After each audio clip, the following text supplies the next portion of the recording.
আসসালামু আলাইকুম। স্বাগতম এক্স9 স্টোরি বাংলার আরও একটি নতুন ভিডিওতে। আপনাদের সাথে আছি আমি মোহনা আক্তার তমা। ভিডিওটিতে আমাদের সাথে কোহোস্ট রয়েছেন রাজীব হোসেন এবং আমিনুল ইসলাম। চলুন ভিডিওটি শুরু করা যাক। আজকে আমরা কথা বলবো এবং আপনাদেরকে দেখাবো গুচ্ছগ্রাম ভিটাহীন মানুষদের নতুন ঠিকানা। তারা কি করে, তারা কিভাবে তাদের জীবন পরিচালনা করে। এখানে প্রচুর ঘর করা হয়েছে।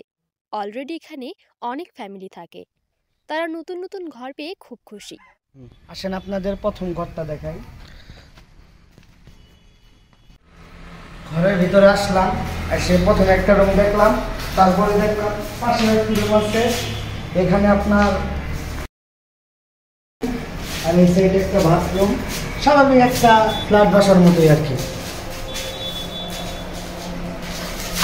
এখানে আসার পরে যা দেখলাম প্রত্যেকটা ঘরই আপনার সেম ডিজাইন। এখানে ভিতরে যাওয়ার কোনো প্রয়োজন নাই, এভাবে দেখে আসেন। ও আবার মাঝখানে আপনার ভিতরে বাথরুম থাকা সত্ত্বেও টিউবওয়েল দিয়ে দিচ্ছে। প্রত্যেকটা দুইটা ঘরে পাশাপাশি একটা টিউবওয়েল আছে। এইভাবে প্রত্যেকটা ঘরে আপনার নাম্বার দেওয়া আছে। এটা হলো 2 নম্বর ঘর। এবার প্রত্যেকটা ঘরে আপনার নাম্বার দেওয়া আছে।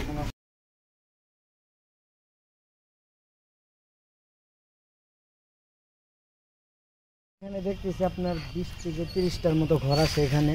এখানে আসলে আপনার এখন পর্যন্ত মানুষ আইসা সারে নাই, কিন্তু কইরা রাখছে মানুষ আসবো। আসসালামু আলাইকুম। ওয়ালাইকুম আসসালাম রাহমাতুল্লাহ। আচ্ছা, আপনার আঙ্কেল এখানে কতদিন ধরে থাকেন? 1 বছর। 1 বছর। তা আপনার আগে যেখানে ছিলেন তার থেকে এখানে অনেক ভালো আছেন না? হ্যাঁ, আল্লাহ পাক ভালোই রাখছে।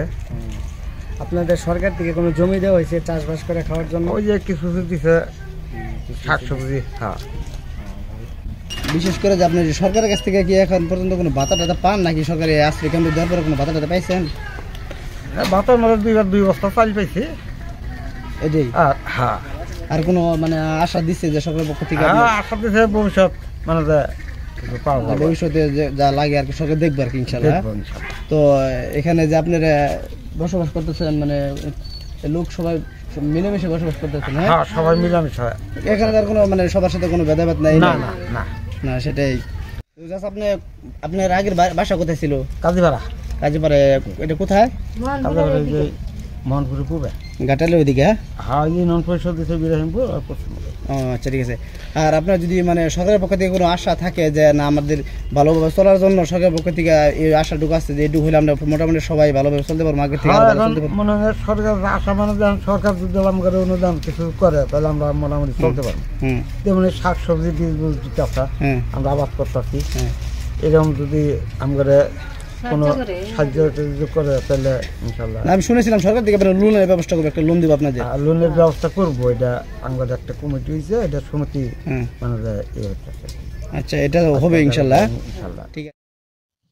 এখানকার প্রত্যেকটা মানুষ খুব খুশি এক নতুন জীবনে নতুনভাবে বাঁচার জন্য। আপনারা যে গ্রামটি দেখতে পাচ্ছেন এটি হচ্ছে ঘাটাইল থানার মারকাই এলাকার গুচ্ছগ্রাম।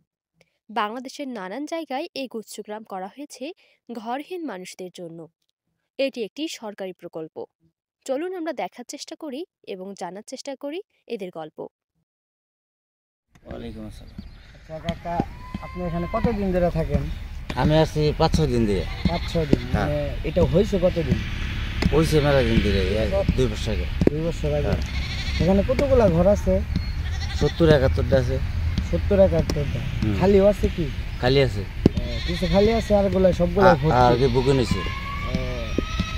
মানুষ বসবাস করে? কোনো কোনো করে 3-4জন আছে।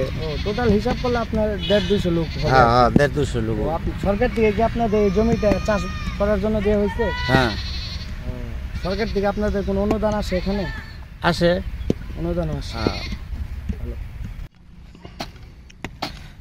একটু ভিডিও করি। আসার পরে যা বুঝলাম এখানকার মানুষের হাসি খুশি, তারা এককভাবে ফ্যামিলির মতো করে থাকতেছে। এখানে আপনার 1-150 লোক থাকে কিন্তু তারা ফ্যামিলির মতো থাকে।